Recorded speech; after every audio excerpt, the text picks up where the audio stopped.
History researchers के मुताबिक wheel का इस्तेमाल करीब 4000 साल पहले किया गया था। तब से लेके 17वीं शताब्दी तक इसका इस्तेमाल बैलगाड़ियों में किया जाता था। समय बीतता गया, लोगों में भी सोच और समझ में विकास होना शुरू हो गया। तब कुछ रिसर्चर्स ने मिलकर सोचा कि हम कुछ ऐसी चीज का आविष्कार करें जिसमें हमें बैलगाड़ी की जरूरत ना पड़े। तब 1767 में ये सुनने में बहुत इम्पॉसिबल लगता था, एकदम ना के बराबर। किसी ने नहीं सोचा था कि कोई ऐसी चीज भी बन पाएगी कभी। पर तभी 1776 में जेम्स वॉट ने यह कारनामा कर दिया। उन्होंने एक स्टीम इंजन बनाकर दिखा दिया। हालांकि तब कई साइंटिस्ट ने बिलीव किया, कईयों ने नहीं, और कई साइंटिस्ट ने काम शुरू भी कर दिया इस चीज पर, जिसके चलते कुछ साइंटिस्ट को कामयाबी मिली और कईयों को नहीं। खैर, ये तो तकदीर का खेल है। पर जिन लोगों को कामयाबी नहीं मिली थी, उनका भी इस क्षेत्र में काफी योगदान था, क्योंकि इसी सोच के चलते ही दो बड़े ही मशहूर साइंटिस्ट रिचर्ड ट्रेवेथिक और मैथ्यू मरे ने आगे चलकर रेलगाड़ी का आविष्कार किया था।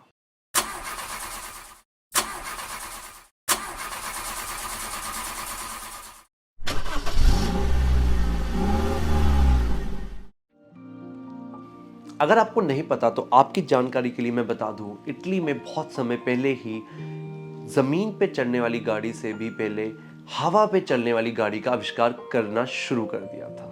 यह सब इसलिए संभव हुआ था क्योंकि इटली के बहुत बड़े पेंटर लियोनार्डो डा विंची ने सन 1478 में कुछ ऐसा सोचा था जिसके कारण ना बैलगाड़ी की जरूरत पड़े ना घोड़ा गाड़ी की जरूरत पड़े। उन्होंने कुछ ऐसी पेंटिंग्स भी बनाई थी जिसके जरिए दुनिया को अपनी पहली सेल्फ प्रोपेल्ड कार मिल गई थी।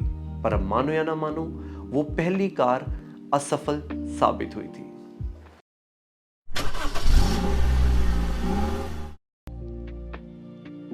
सन 1623 में पैदा हुए महान एस्ट्रोलॉजर सर वर्दीनंद, जो एक मैथमेटिशियन भी थे और आगे जाके चाइना के राजा के लिए काम भी करते थे, असल में ही इन्हीं को ही श्रेय जाता है दुनिया की ऐसी कार बनाने का जो बिना किसी जानवर से चल सके। इन्होंने दुनिया की पहली कार बनाई थी।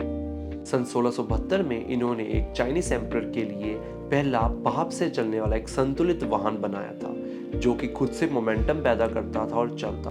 पर दिक्कत ये थी, ये सिर्फ एक 65 सेंटीमीटर का इंजन था, जो कि सिर्फ टेस्टिंग के लिए बनाया गया था। इसमें इतनी पावर नहीं थी कि वो एक इंसान का वजन उठा सके। पर उस समय जब इसको दुनिया के सामने रखना था तो इसको एक नाम भी देना था। तब इसका नाम रखा गया मोटर कार।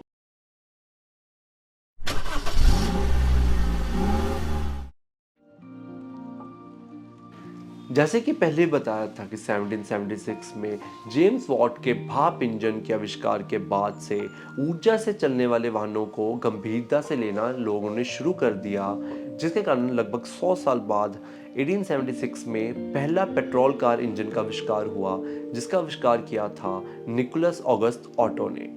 इसके बाद जर्मन के इंजीनियर कार्ल बेंज ने दुनिया की सबसे पहली सफल कार बनाई, और गजब की बात यह है, उन्हें उसका एक पेटेंट भी मिल गया था, जिस पेटेंट का नंबर आपकी स्क्रीन पर शो हो रहा है। उनके द्वारा बनाई गई इस कार में एक सिलेंडर और 2 स्ट्रोक का इंजन लगाया गया था, जो कि खुद कार्ल बेंज ने ही डिजाइन किया था।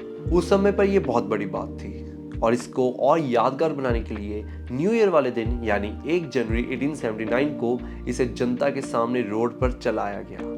हालांकि इसमें कोई शक नहीं है, इस कार में तब भी बहुत कमी है। फिर कुछ समय बाद इंजन में कई बदलाव भी किए गए, जिसमें हाई स्पीड सिलेंडर के साथ 4 स्ट्रोक का इस्तेमाल करना शुरू कर दिया, और उस कार ने एक इकलौता रिकॉर्ड बना दिया था जिसने पहली बार इस दुनिया में 180 किलोमीटर तक का सफर किया गया हो, जिसके कारण कार्ल बेंज काफी मशहूर हो गए थे और उन्होंने अपनी एक नई कंपनी खोलने का भी फैसला कर दिया था।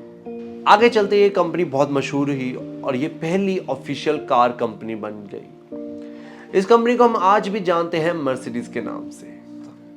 पर अभी भी उस कार में काफी कमियां थी, जैसे कि 3 पहियों पर चलना, जिसके कारण बैलेंसिंग में बहुत मुश्किल होता था। दुनिया के 2 बहुत ही फेमस और कामयाब मैकेनिकल इंजीनियर्स जो पहले निकोलस ऑटो के साथ काम करते थे, पर कहते हैं ना, समय के साथ अपनी जिंदगी को भी अपग्रेड करना पड़ता है, तो इन्होंने निकोलस ऑटो, जो कि पेट्रोल इंजन को बढ़ावा देते थे, उसे छोड़कर गैसोलीन इंजन पर काम करना शुरू किया, जो कि साइज में छोटा और पावर में दुगना था। पर समय का खेल ऐसा चला कि इन्होंने पहली बार 4 पहियों वाली अपने समय की सबसे शक्तिशाली कार बना डाली, जो कि सिंगल सिलेंडर और 4 स्ट्रोक इंजन पर चलती थी, जिसके कारण ये दुनिया की सबसे पहली 16 किलोमीटर प्रति घंटा की रफ्तार से चलने वाली कार बन गई, जिस वजह से मार्केट में उनकी इंजन की डिमांड और बढ़ना शुरू हो गई। बाद में उन्होंने अपनी एक नई कंपनी शुरू की जिसका नाम उन्होंने डाइमलर रखा। पर समय ने अपना चक्का चलाया और देखते ही देखते ही करीब 1926 में ये दोनों अलग हो गए, जिसके कारण इनकी कंपनी का नया नाम डाइमलर बेंज एजी हो गया था।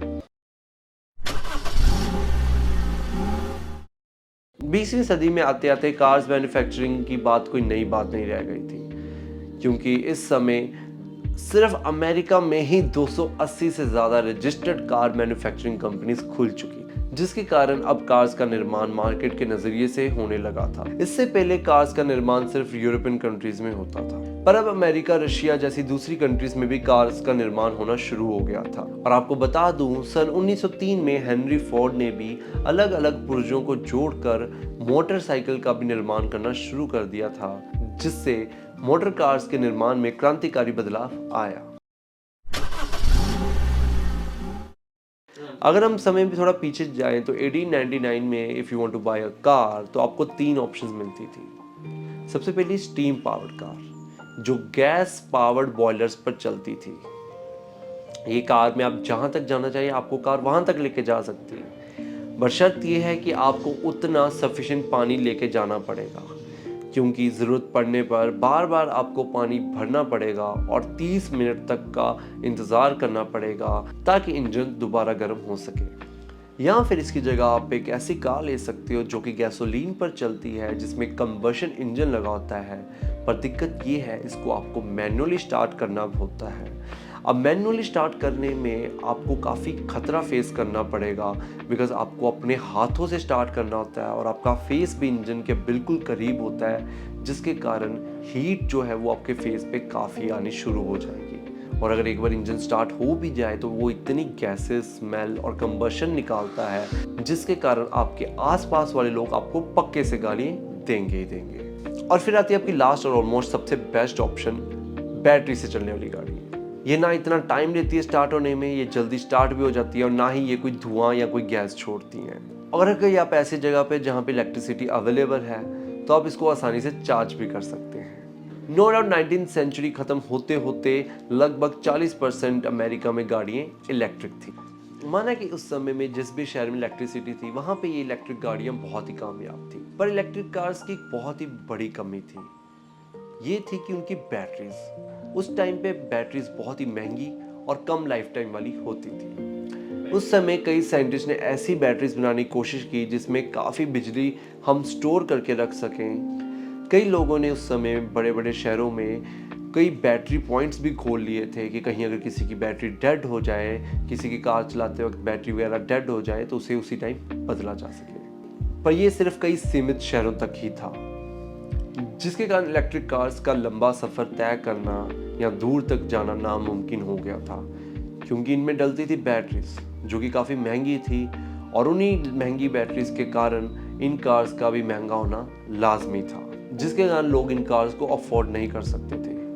और दूसरी तरफ जब ये बैटरीज इतनी महंगी हो रही थी, पेट्रोल की खोज होने के बाद गैसोलीन पे चलने वाली गाड़ियों का भी प्राइस कम होना शुरू हो गया, जिसके कारण ये दोनों पेट्रोल और डीजल इंजन्स मार्केट में आए और लोगों ने इन दोनों पर भारी भरकम इन्वेस्ट करना शुरू कर दिया। और इलेक्ट्रिक स्टार्टर्स जैसी नई नई चीजें आई जिन्होंने इसे मशहूर कर दिया, चलाने में भी काफी आसान कर दिया। तभी 1908 में फोर्ड ने अपनी मॉडल टी कार लॉन्च की, जो सस्ती, सुंदर और टिकाऊ थी, जो सारी दुनिया की चहेती बन गई थी, जिसके कारण 1915 में इलेक्ट्रिक कार्स का रोड पे चलना मानो बंद सा हो गया था। और अगले 55 सालों तक पेट्रोल और डीजल इंजन ने पूरी दुनिया पर राज किया।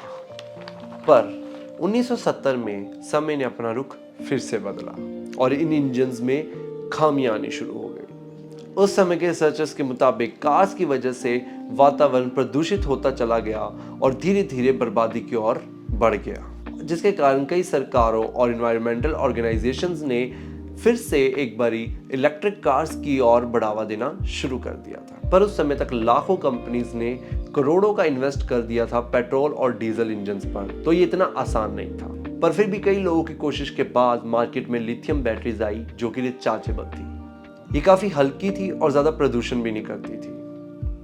जिसके कारण इसका यूज़ बहुत ही आम होना शुरू हो गया था, जैसे कि एप्पल प्रोडक्ट्स की तरह। इसीलिए इलेक्ट्रिक कार्स अब लिथियम बैटरीज यूज़ करना शुरू हो गई थी।